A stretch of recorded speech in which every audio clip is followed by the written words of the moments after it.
¿Qué tal? Estamos nuevamente acompañándolos en esto que es Panorama Global, mostrándole un poco más, ¿no?, de lo que pasa no solamente en Formosa, sino también en el mundo, sin olvidarnos de la Argentina. Tenemos ya en ese contexto actualizada cuáles son las diferentes repercusiones que se da sobre cómo se está tratando el coronavirus en otros lados, en otros puntos, en otros países. Vamos a empezar nuestro recorrido hoy mostrándoles en Chile cómo está este país a la fecha. Ese paso es un paso que es lento y en un periodo largo. Siempre vamos a coordinar con la autoridad local y territorial cualquier avance que queramos llevar a cabo en el futuro. Por lo tanto, esa es el primer mensaje, considerar siempre a las autoridades locales.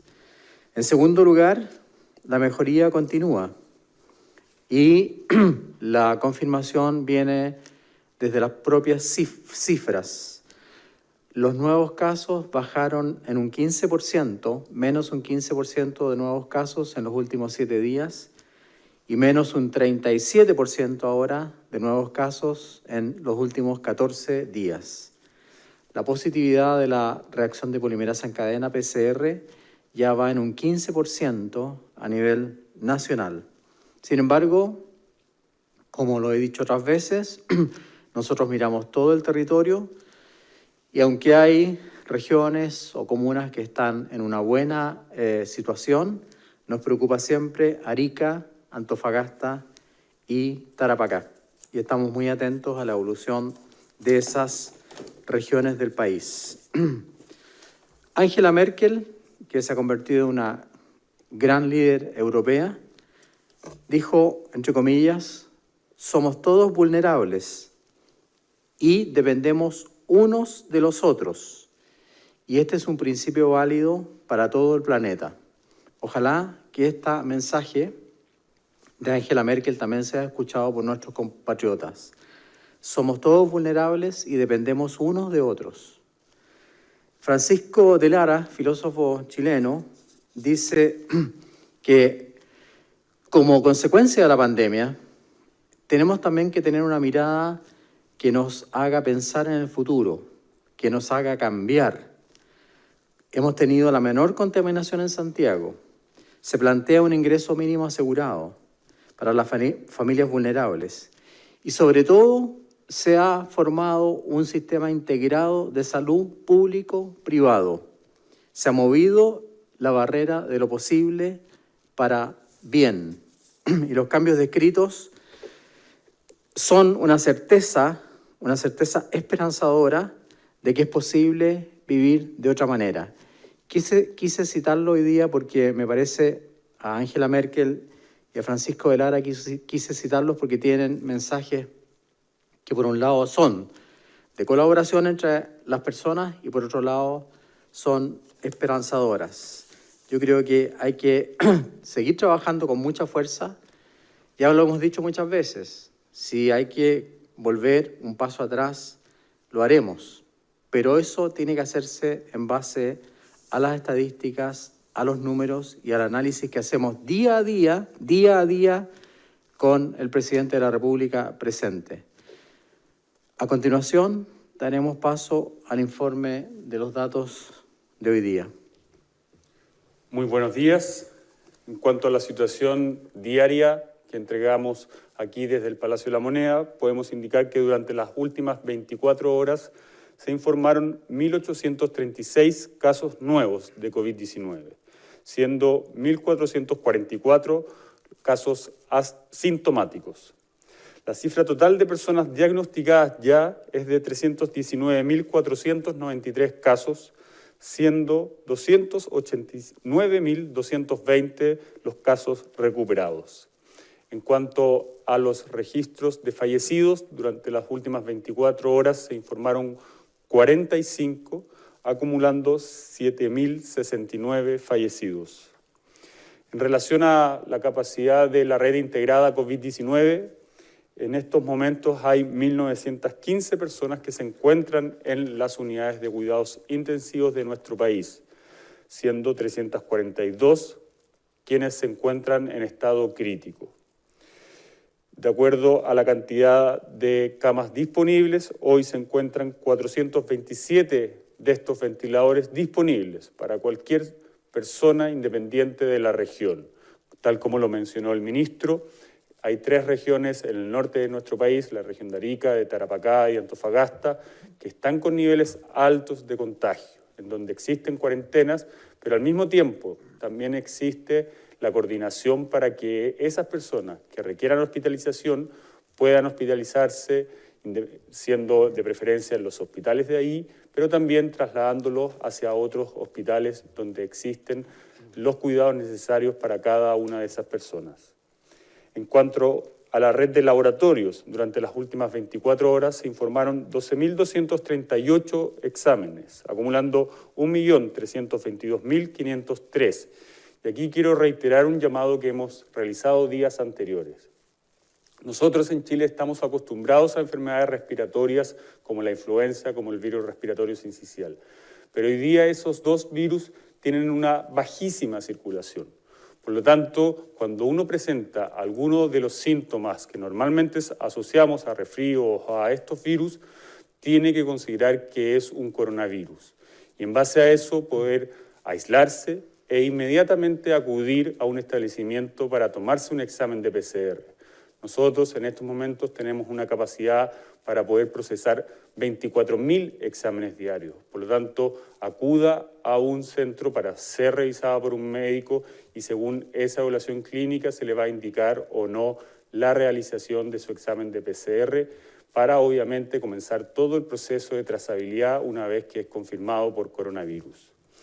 Finalmente, en cuanto a las residencias sanitarias, disponemos ya de 160 recintos de hospedaje, con 10.391 cupos, de los cuales 6.059 están siendo ocupados a lo largo del país.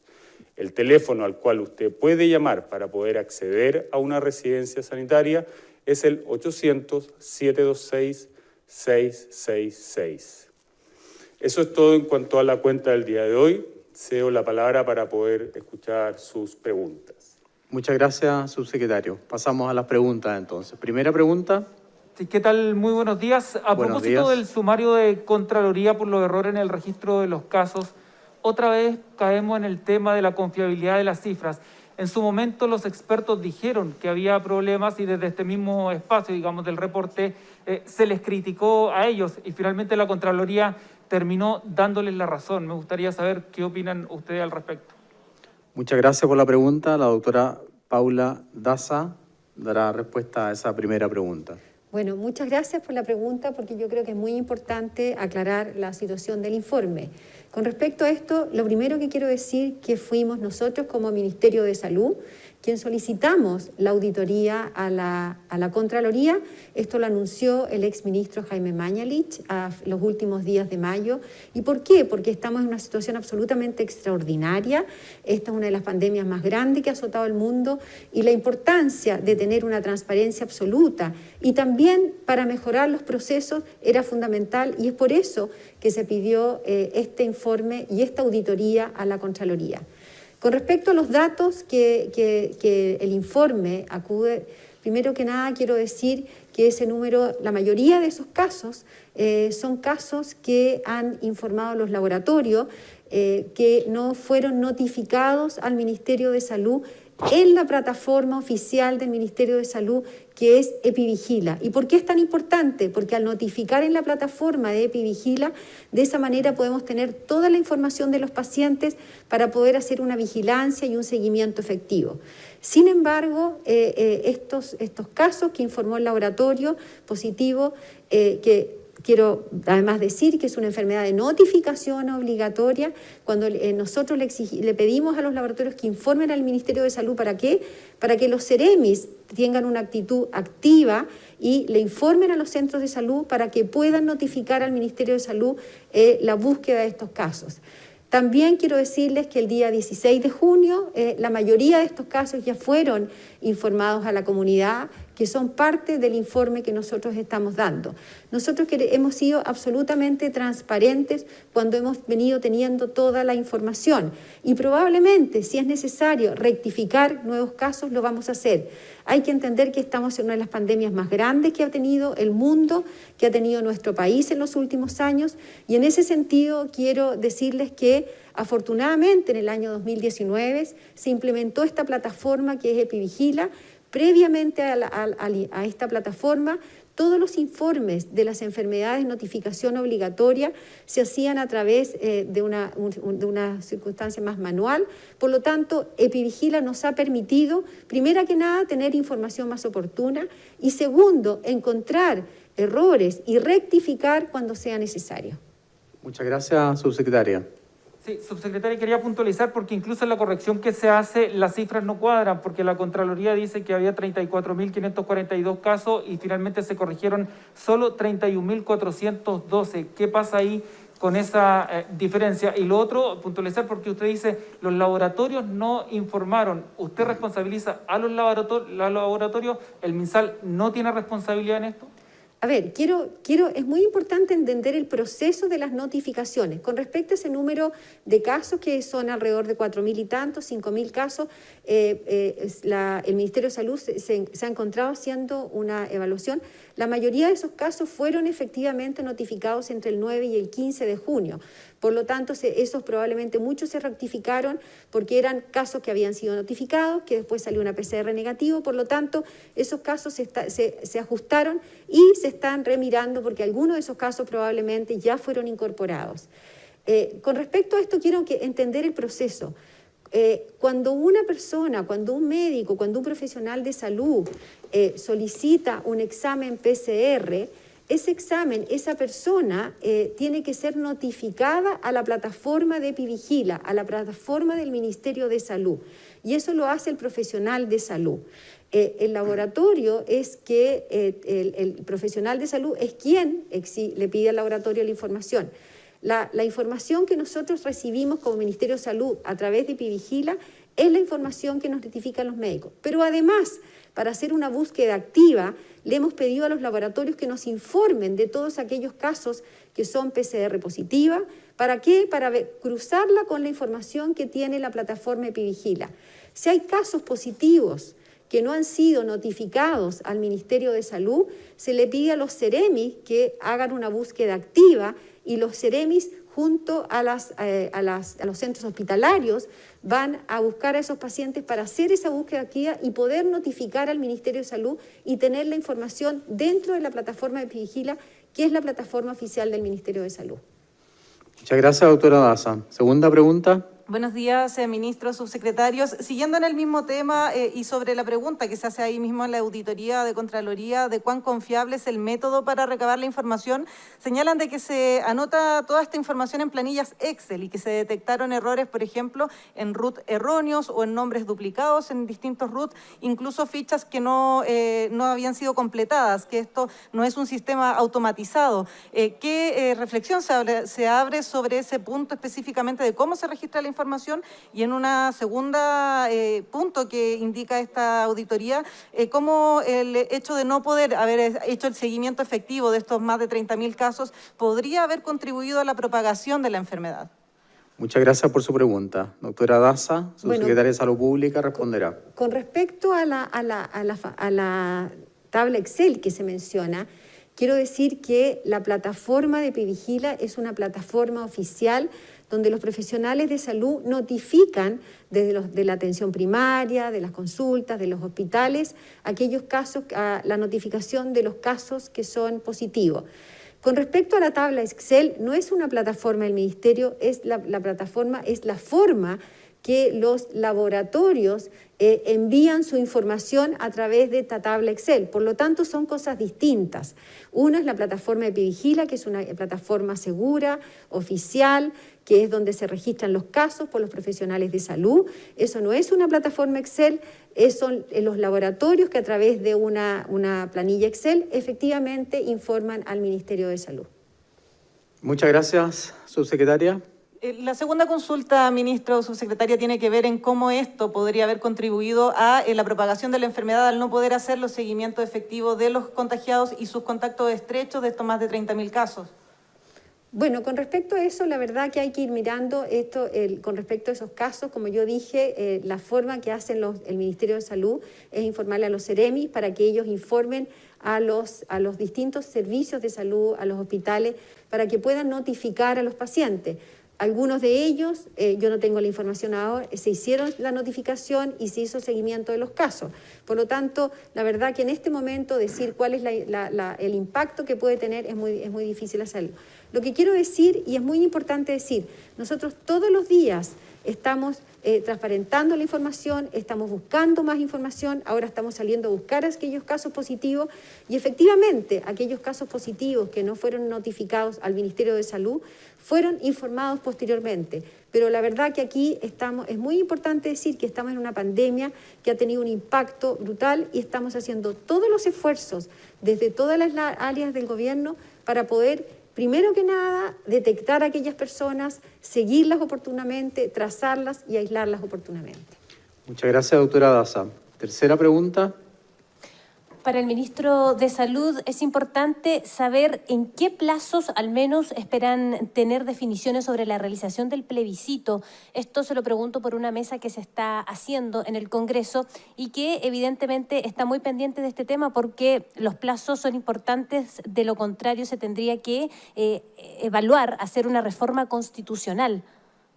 El Ministerio de Salud en realidad solamente en este caso actúa como consultor en relación a las condiciones sanitarias que tienen que cumplirse para llevar a cabo en forma correcta el plebiscito. Nosotros no podemos manifestarnos en relación a la fecha del plebiscito que se mantiene, por lo que he leído hasta el momento, en las fechas fijadas con anterioridad. He escuchado opiniones de la Sociedad Chilena de Enfermedades Respiratorias, de la Sociedad Chilena de Salud Pública. Ambas sociedades han dicho que ellas consideran que el plebiscito puede llevarse a cabo en el periodo que está fijado. Si el Tribunal Electoral o los encargados del plebiscito a nivel electoral nos hacen las consultas, nosotros responderemos con mucho gusto y obviamente que recomendaremos seguir los protocolos que tienen que ver con el aislamiento, el distanciamiento social, el uso de mascarilla. No nos corresponde a nosotros solicitar ni alterar la fecha del plebiscito. Sí, sobre las condiciones sanitarias, por ejemplo, ministro, ¿podría ser una propuesta del CERVEL hacer el plebiscito en 2 días para evitar aglomeraciones y evitar, por ejemplo, que la gente se junte toda en un mismo local de votación? ¿Podría ser una medida a coger desde la perspectiva sanitaria, por supuesto?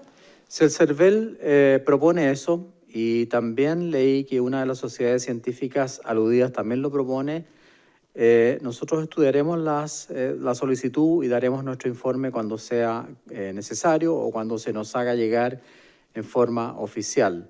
Pero insisto, el Ministerio de Salud no tiene por qué modificar la fecha de plebiscito, eso está ya estatuido y como parte del funcionamiento del país, como una institución que se rige por las leyes, obviamente que nosotros aceptamos hasta el momento esa fecha. Prácticamente con horas de diferencia la actualización de cómo España sigue transitando este camino, lo compartimos ahora. Bueno, la evolución de la epidemia está siguiendo lo que estábamos observando en los últimos días. Es cierto que está aumentando, no es la misma situación que teníamos hace unas semanas en cuanto a cifras. En los últimos 7 días se han notificado 683 nuevos casos por fecha de inicio de síntomas y 3.900 también los últimos 7 días por fecha de diagnóstico. Esto implica que tenemos un número muy importante de casos, de hasta alrededor del 70%, incluso un poco más en algunas zonas, que son casos asintomáticos. Los asintomáticos pueden ser casos o que no van a desarrollar síntomas en ningún momento, o que quizás los puedan desarrollar en los próximos días, lo cual nos permite aislarlos antes de que supongan un riesgo para nadie. Esto es una cifra importante. Los fallecidos en los últimos, con fecha de función, los últimos 7 días son 7, lo cual es una cifra que va progresivamente reduciéndose, al igual que los hospitalizados, y esta cifra de 70% de asintomáticos nos indica que los casos son realmente más leves de lo que se viene observando hasta ahora.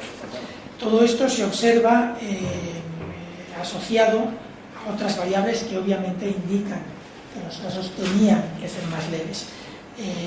Mientras que hace unas semanas, unos meses, la mayor parte de los casos que observamos eran casos en personas mayores, actualmente prácticamente todos los incrementos que estamos observando por grupo de edad afectan a menores de 50 años. A todos los grupos de menores de 50 años, incluidos, esto es un poco más extraño, los menores de 5 años, de 0 a 4 años.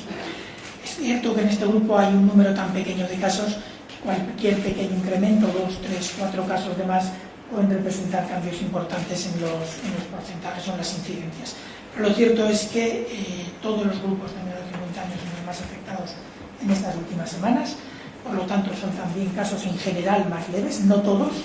Las personas jóvenes también pueden ser casos graves, aunque con mucha menos frecuencia que los adultos. Y esto es otro indicativo de que la epidemia ahora mismo es diferente. Esta razón de que los casos ahora mismo sean mucho más jóvenes, incluso en los adultos hombres, ahora mismo la edad media está en 43 años y medio, ha ido bajando progresivamente desde el 11 de mayo. En las mujeres está ahora mismo justo en los 50 años, también ha ido bajando progresivamente. Todo esto implica que obviamente esperamos casos más leves y implica que se están produciendo los brotes o en personas trabajadoras, que están asociadas habitualmente a todos los brotes que estamos detectando, o en contactos de estas personas que habitualmente tienden a ser más jóvenes de lo que eran los grupos anteriores. Esto no quita para que nos sigamos teniendo algunos brotes concretos en residencias de mayores o en otros grupos de colectivos vulnerables. Son datos que, si bien no son buenos, porque tenemos transmisión comunitaria, tenemos muchos casos y obviamente tenemos que tener mucho cuidado con lo que pueda pasar en el futuro, sí que quiere decir que estamos probablemente detectando muchísimo más de lo que detectábamos hace unos meses. Hace unos meses prácticamente todos los casos que se detectaban eran casos de una cierta gravedad, mientras que ahora son asintomáticos o casos leves. Los porcentajes de hospitalizados y los porcentajes de casos actuales que son ingresados en UCI son muy pequeños, lo que implica que la probabilidad de detectar una gran parte de todos los casos que realmente se producen es muy alta. Y eso, siempre con la prevención de que la circulación existe y el virus está circulando, nos indica que la probabilidad de transmisión asociada a estos asintomáticos y a casos leves también es menor y por lo tanto el riesgo asociado a cada uno de ellos también es menor.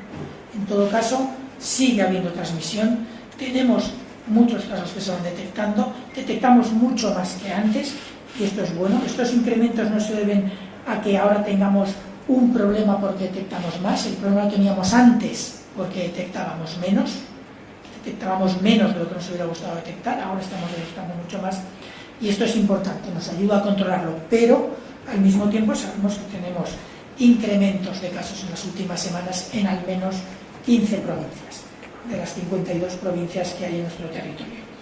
Esto implica, por supuesto, que el virus está está difundido en el territorio más de lo que los brotes pueden indicar, pero lo cierto es que el tipo de casos que estamos detectando hasta cierto punto tranquiliza un poco en cuanto a la capacidad del sistema para asumir, absorber y tratar estos casos. De todas formas, es importante entender el punto de la diseminación del virus. El virus todavía está ahí, todavía tenemos muchos colectivos en los que está circulando, afortunadamente personas más jóvenes, pero el virus sigue circulando y en cualquier momento, si nuestros grupos vulnerables no se siguen protegiendo correctamente o no los seguimos protegiendo correctamente, podemos llegar a tener brotes con un gran impacto sobre el sistema sanitario y sobre la salud real de la población.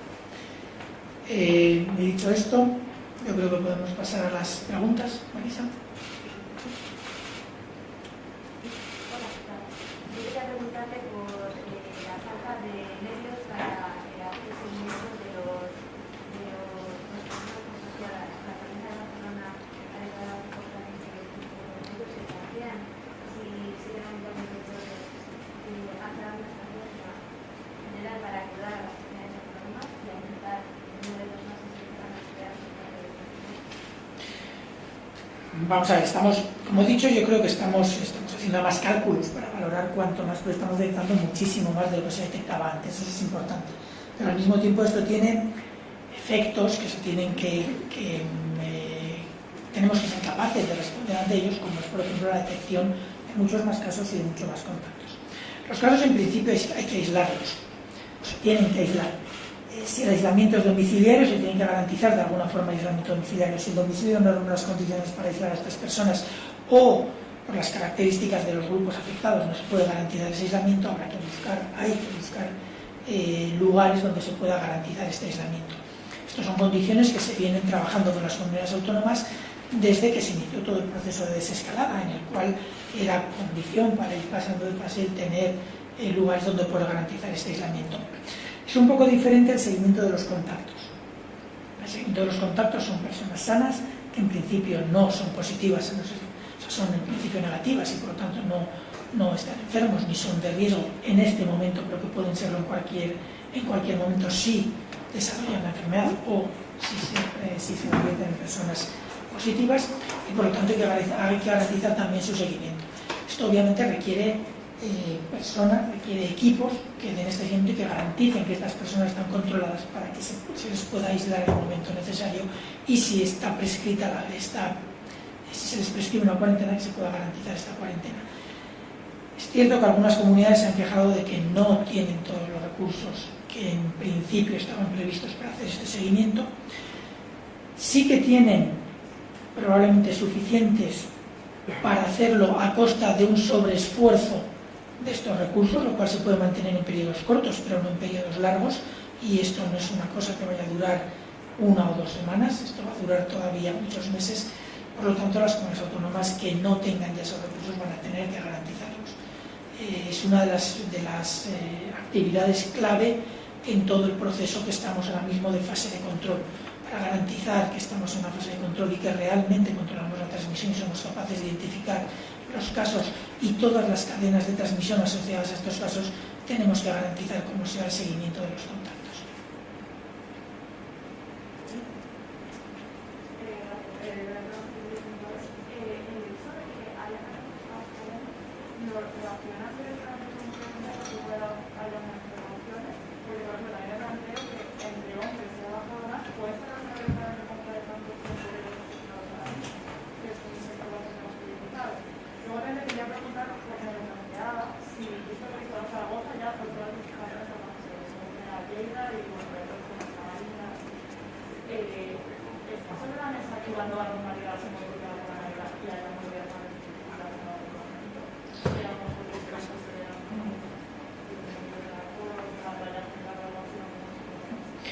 Son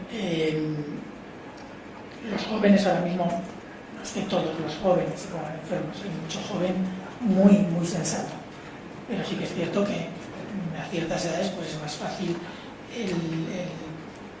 digamos, no controlar todos tus actos o dejarte llevar por fusiones, celebraciones, etc., que en algunos casos generan riesgos.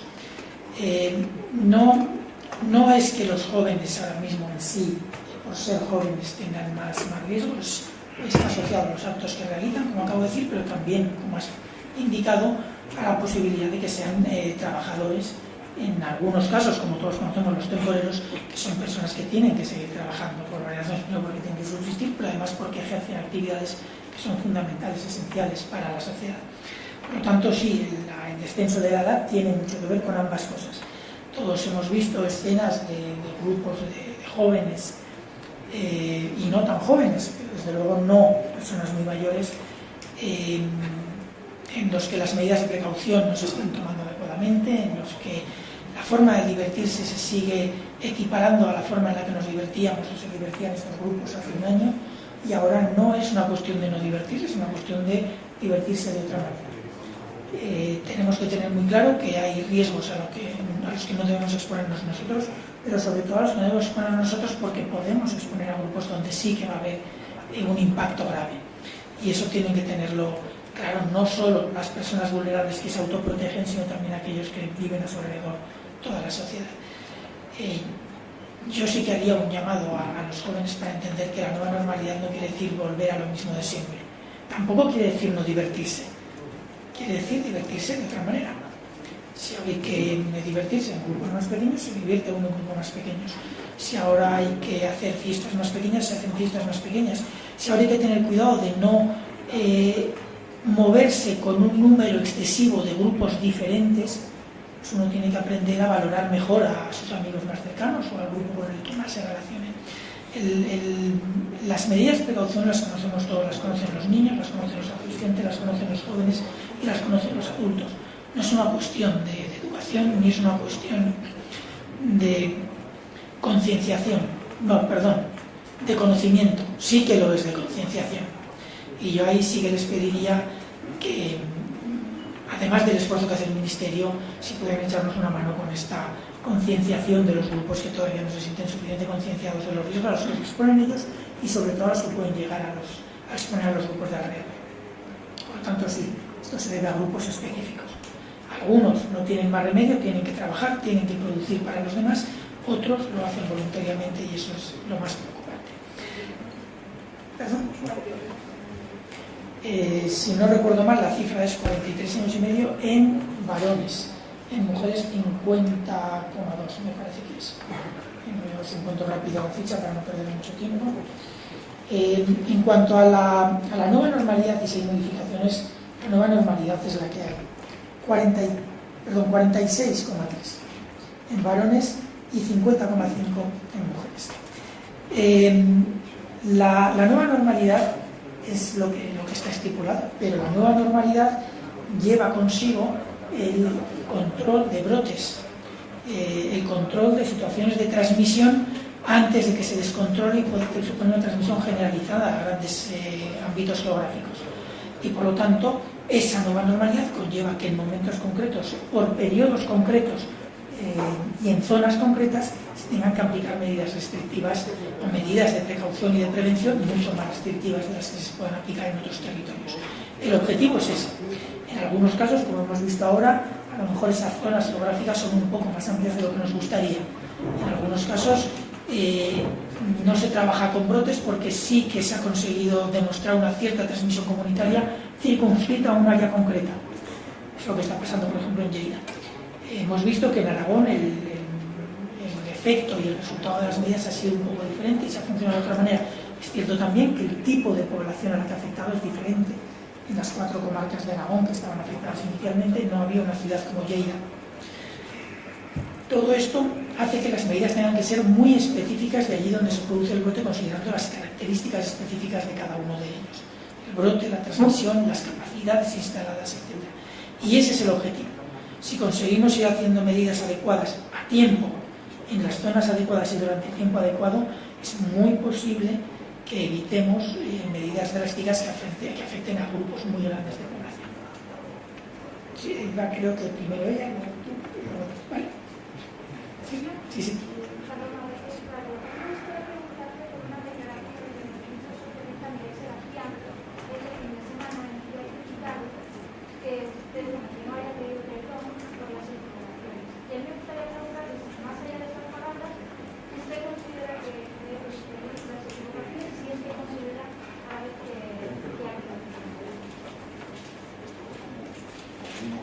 No he leído las manifestaciones del exministro Sebastián, con lo cual no voy a comentar lo que ha dicho porque no lo sé. En cuanto a si yo creo que debo de pedir perdón, mire, en ciencia estamos constantemente aprendiendo cosas nuevas y constantemente rectificando. Es una característica básica de cualquier proceso científico y la rectificación es nuestra constante, con lo cual yo creo que con eso queda todo dicho. Al margen de eso, sí que es cierto que hay cosas de las que hemos aprendido mucho. En otra situación similar, No sé si actuaríamos igual, pero desde luego estamos valorando opciones que podrían implicar no actuar de la misma manera. Lo que sí que le puedo decir es que siempre se ha actuado de la forma más informada posible, utilizando todos los datos disponibles y consultando a todos los expertos que consideramos que había que consultar. También le puedo decir que tomar las decisiones que se han tomado en esta pandemia es muy difícil. Son decisiones muy complicadas, con mucho impacto, con muchos efectos colaterales, y tomar cualquiera de ellas es un ejercicio duro, muy duro de responsabilidad a todos los niveles. Y afortunadamente yo no he tomado las decisiones, yo simplemente he informado y aconsejado. Y he sentido ese peso sobre mis espaldas, no quiero ni imaginar el que han sentido los que las han tomado. Vale. Sí.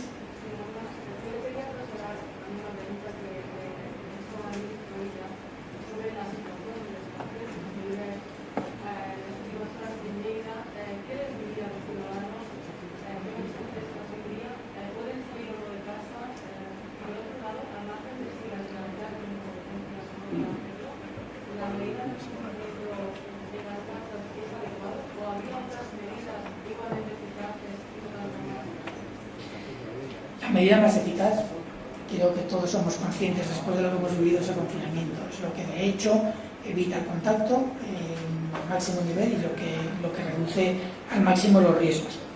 Pero sí que es cierto que cuando se plantean la respuesta ante una situación como la que está viviendo Lleida, se plantean diferentes opciones de respuesta. Quizás la que más impacto y más rápido sobre todo va a tener pueda ser el confinamiento, sería ideal poder hacerlo rápido y poder hacerlo durante el periodo más corto posible, pero si esta no se puede aplicar, por los motivos que todos conocemos, se pueden plantear otras acciones que tendrán un impacto suficiente, quizás no tan rápido, quizás no tan dramático en la evolución de la epidemia, pero sí que tendrán un impacto suficiente para controlarla. Hay medidas que pueden afectar a los horarios de los lugares públicos, que pueden afectar al tamaño del tipo de reuniones, que pueden afectar a la apertura de negocios o de servicios públicos y de locales, digamos, aunque sean privados, pero donde hay grandes afluencias de públicos. Hay muchas medidas que se pueden aplicar que no serán tan eficaces como el confinamiento, pero que desde luego pueden tener un impacto no tan rápido, pero sí suficiente para controlar el brote. Cataluña está valorándolo todo. Obviamente lo que hay que intentar es aplicar la medida más contundente y más rápida en cuanto a efecto, pero si no se puede, habrá medidas suficientes. Dicho eso, yo creo que la población de Lleida está informada de lo que está pasando y no es una cuestión de que yo diga que si pueden o no pueden salir. Cualquiera que pueda abrir una puerta puede salir. La historia es pensar si de verdad tengo que salir o no tengo que salir. Y esto es una medida que tienen que valorar en cuanto a las informaciones que reciben de los riesgos a los que se exponen. Los grupos no tienen todos el mismo impacto en caso de infectarse y no todos los grupos realizan las mismas acciones de riesgo.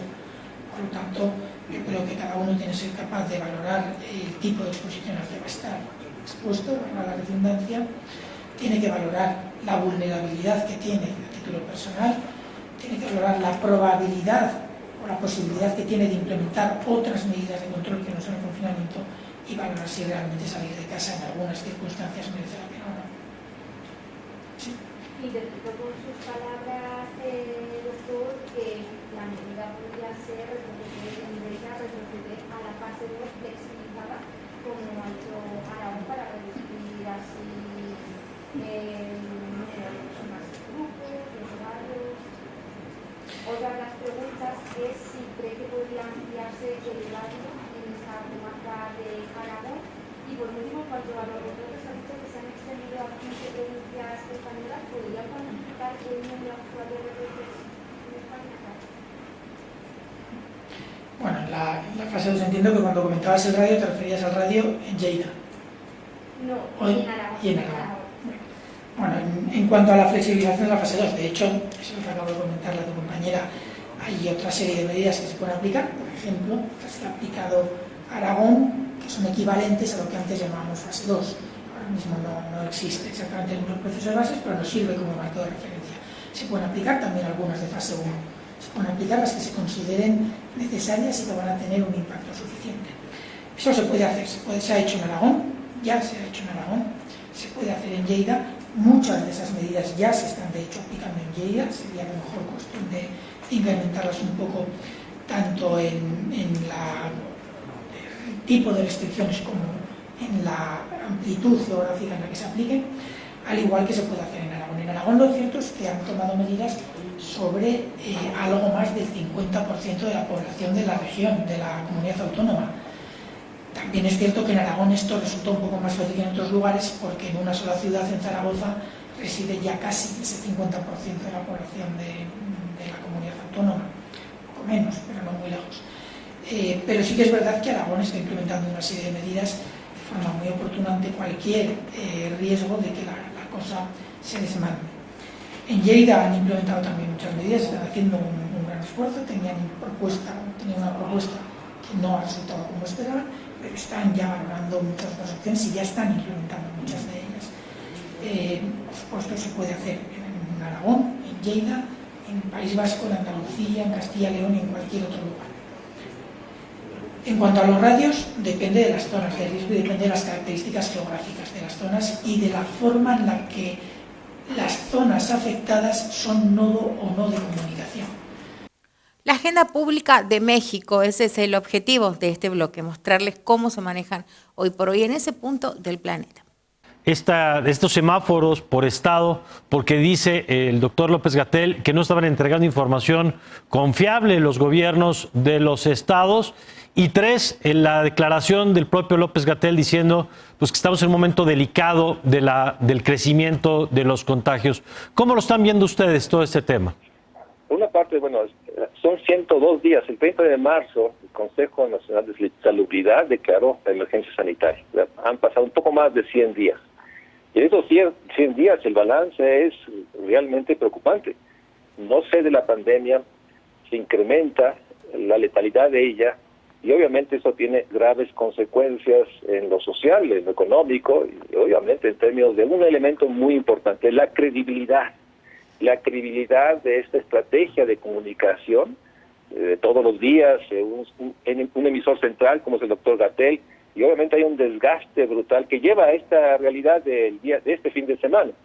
Por una parte, las curvas, como nos acostumbraron a decir, tienen esa pendiente que sigue creciendo y todo el mundo sabemos que estas curvas esconden, porque la realidad es mucho más grave que esta, es lo que tenemos reportado, hay mayor contagio, mayor letalidad, en un contexto que se abren los espacios, digamos, se pierde la sana distancia y por otra parte expresa la enorme desigualdad del país, incluso para cumplir las normas.